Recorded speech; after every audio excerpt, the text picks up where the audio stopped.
Hello दोस्तों, मैं हूं अमित त्यागी और लेकर हाजिर हूं ओटीटी फिल्मों और टीवी की दुनिया का हर अपडेट। और आज मैं चर्चा कर रहा हूं ओटीटी शोज ऑफ 2023। भाई 2023 में हमारे ओटीटी के शोज क्या कुछ कमाल दिखा रहे हैं, आइए बात करते हैं।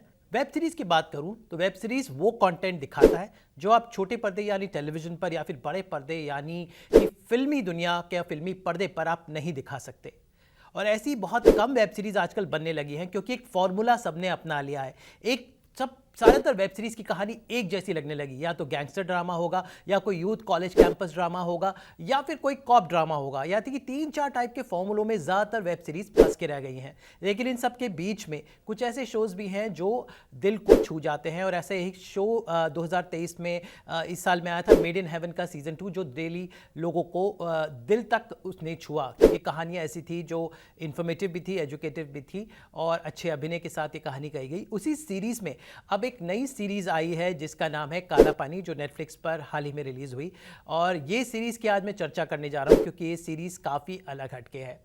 एक लंबे समय के बाद नेटफ्लिक्स पे एक अच्छा कंटेंट आया है और काला पानी उसी तरह की एक सीरीज़ है। इसमें कोई बड़ा बॉलीवुड स्टार नहीं है, जो ज़्यादातर एक फैशन बन गया है आजकल के ओटीटी शोज़ में कि एक बड़े स्टार को ले लो, कैसी भी कहानी डाल दो, वो हिट हो जाएगी। जी नहीं, ऐसा कुछ भी नहीं है। इसमें ज़्यादातर कलाकार नए हैं, लेकिन फिर भी ये सीरीज़ कुछ ऐसी है कि आपके दिल को ज़रूर छुएगी। काला पानी सीरीज़ की सबसे खास बात है कि एक ऐसे विषय को छूती है जिससे हम सब ने 2 साल पहले पूरे वर्ल्ड ने जूझा था, और ये था पैंडेमिक। कोविड का ये पैंडेमिक हमें बहुत कुछ सिखा के गया, और उसी विषय को ये एक बार छूती है। कोविड पे इसकी कहानी नहीं है, आपको क्लियर कर दूं, उस पर भी बहुत सारी एक जैसी टाइप की वेब सीरीज बन चुकी है।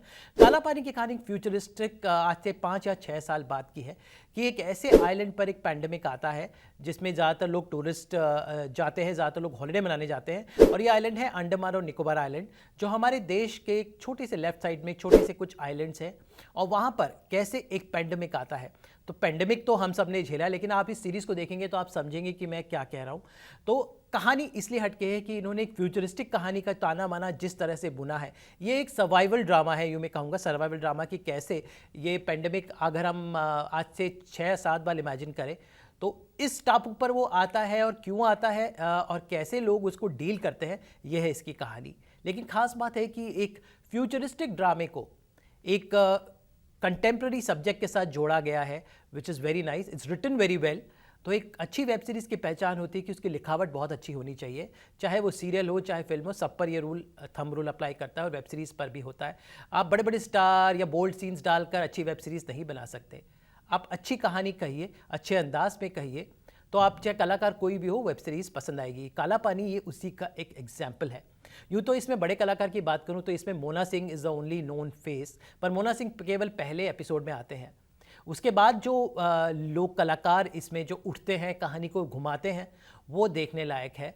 अंडमान की खूबसूरती को, या यूँ कहें कि अंडमान की जो एक अलग चीज़ है, वो इस वेब सीरीज़ में बहुत अच्छे से, प्रोडक्शन डिज़ाइन बहुत अच्छा है। और इसके प्रोडक्शन डिज़ाइन वही है जो फिल्म तुम्बाड़, अगर आपने देखी हो, वो कितनी अलग फिल्म थी। तो जिसने उस फिल्म का जो प्रोडक्शन डिज़ाइन किया था, इस सीरीज़ का भी प्रोडक्शन डिज़ाइन किया है और इसे बनाया है समीर सक्सेना ने, डायरेक्ट भी किया है। समीर सक्सेना इससे पहले ट्रिपलिंग नाइन की सीरीज़ बना चुके हैं, और उन्होंने टीवीएफ के साथ बहुत अच्छी अच्छी वेब सीरीज़ हमारी इंडस्ट्री को दी है।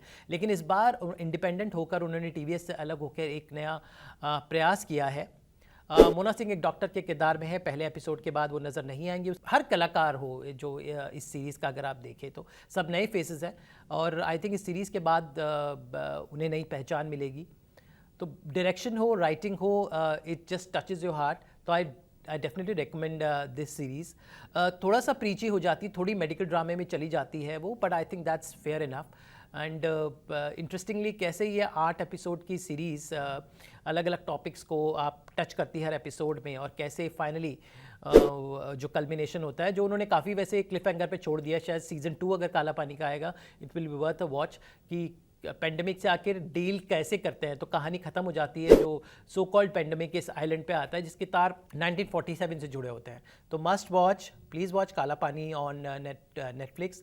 It's a very different kind of a web series, and it just takes up the lot of question.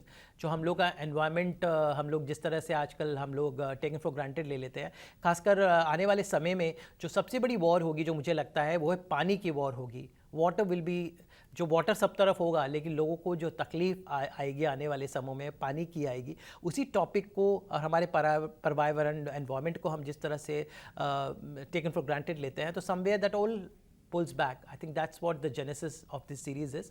It's streaming on Netflix. Do watch it and please share that what you feel about this series.